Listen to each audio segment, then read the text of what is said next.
The Ballad of the President Hotel. A tragedy in five-star disguise. Oh, my darlings, gather round, let me tell you a tale so wretched, so sinfully mediocre, it would make a budget motel blush. This, my loves, is the saga of the President Hotel, Cape Town, a place where dreams go to die, where luxury is a suggestion, and where the only thing more neglected than the plumbing is the dignity of its guests. Act I. The grand deception, picture it. You arrive, a weary traveler, lured by glossy photos of ocean views and promises of elegance. But oh, the betrayal begins immediately. The lobby. A sad, fluorescent purgatory where staff communicate in shrugs and sighs. Check-in takes longer than a medieval siege, and when you finally get your key, you led not to the ocean view suite you paid for but to a basement crypt, room 16, my personal dungeon. No elevator, no help with bags, just you, your luggage, and the crushing realization that you've been scammed. Why is this bad? False advertising. If you promise a view, it should not be of a parking lot or, worse, a wall. That is not a view, that is a prison sentence.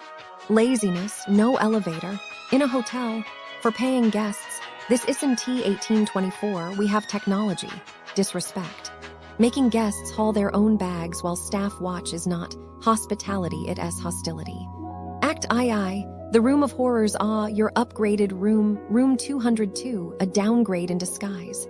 A symphony of neglect, the shower. A sad, whimpering drip that would barely rinse a teacup. The bathtub, rusted, peeling, like something from a horror film where the ghost would sue for unsafe conditions. The TV, broken. The Wi-Fi, a myth. The fridge, scratched and yellowed like a smoker's teeth. And the noisio, the noise drilling, shouting, doors slamming. Sleep, a fantasy. Why is this bad? Hygiene, rust and peeling paint in a bathroom. That is not character, that is mold spores plotting your demise. Functionality, a shower should shower. A fridge should cool. A bed should not feel like a hammock strung by drunken pirates. Deception. An upgrade that is worse than the original is not an upgrade as a crime. Act III. The dining disaster, the restauranto, where to begin? The luxury breakfast buffet.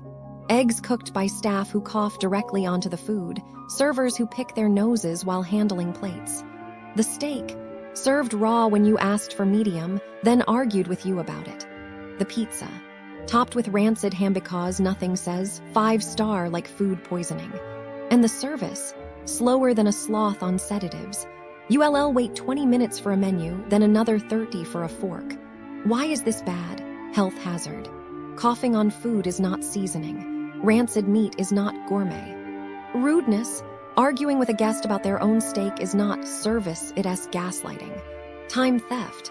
If I wanted to wait an eternity, I'd stand in line at the DMV, not a hotel restaurant. Act IV. The theft, the betrayal, and the final insult, theft. Money vanishes from a zipped bag. When reported, dismissal. No apology, no investigation.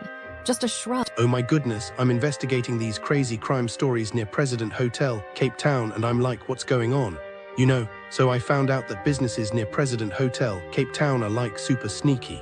They'll do anything to get your money. So there was this German tourist, right? And he got ripped off by these fake officials near a retail area. They told him he needed to pay for some permit to walk on the street. Can you believe it?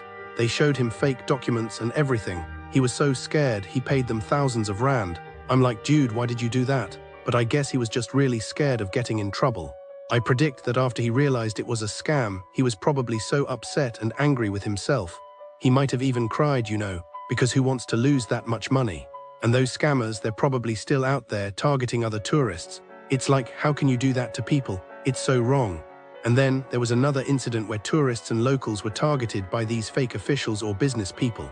They'd approach you outside a store or near an ATM and tell you that you need to pay some kind of fine or permit. And if you didn't, they'd threaten you with trouble. I mean, who falls for that? But I guess some people do. I think that after these people got scammed, they were probably so shaken. They might have even tried to report it to the police, but who knows if they got any help. And those scammers, they're probably just laughing all the way to the bank. It's like, how can you be so heartless? Businesses near President Hotel, Cape Town are like super sketchy, you know. They'll do anything to get your money. So tourists, be careful, okay? Don't trust anyone who approaches you on the street, especially if they're asking for money. It's like common sense, but I guess some people need to be reminded. Here is the businesses near President Hotel, Cape Town, a tale of disappointment and frustration. As I delved into the reviews, my heart sank, weighed down by the sheer number of complaints and negative experiences. It's like a dark cloud hovers over this area, casting a shadow of despair over eager tourists. Let's start with the shopping centers. The Point Mall, for instance, seems to be a hub of frustration. Parking fees are astronomical, and if you dare to question the system, you'll be met with a dismissive attitude from the staff. Want to sit down and rest your weary feet? Forget about it. You'll be chased away like a vagrant. And don't even think about wearing a cap or a mask. The security guards seem to have a personal vendetta against these simple articles of clothing. And then there's the food. Oh, the food. Sundoo Sea Point promises a culinary experience, but what you get is subpar curries that would make even the most novice chef cringe. Portion sizes are laughable, and if you're allergic to anything, good luck getting the staff to care. The atmosphere is tense, with servers seemingly more interested in their phones than attending to customers. It's like they're trying to make you feel like an inconvenience. The cherry on top. The owner's response to criticism is a masterclass in defensiveness and victim blaming. But wait, there's more. Jarryds Brunch Bistro is another establishment that promises the world, but delivers a mediocre experience at best. The food is average, the service is slow, and the staff seems to have an attitude problem. It's like they're doing you a favor by serving you. And don't even get me started on the music, who thought blasting club music at 11 a.m. was a good idea. And then there's the Bungalow by Cove Collection. This place is a ticking time bomb of disappointment. The hostess seems to have a personal vendetta against customers, the waiters are inattentive, and the food, well, let's just say it's a gamble. You might get a decent meal, or you might end up with food poisoning. The views are nice, but is it worth the risk? It's like these businesses are competing in a game of who can be the most disappointing. They're not just failing to meet expectations, they're actively working against their customers. It's a puzzle. Really, how can so many businesses in one area be so bad? As I read through these reviews, I felt like I was watching a train wreck in slow motion. You can't help but wonder what's going on behind the scenes.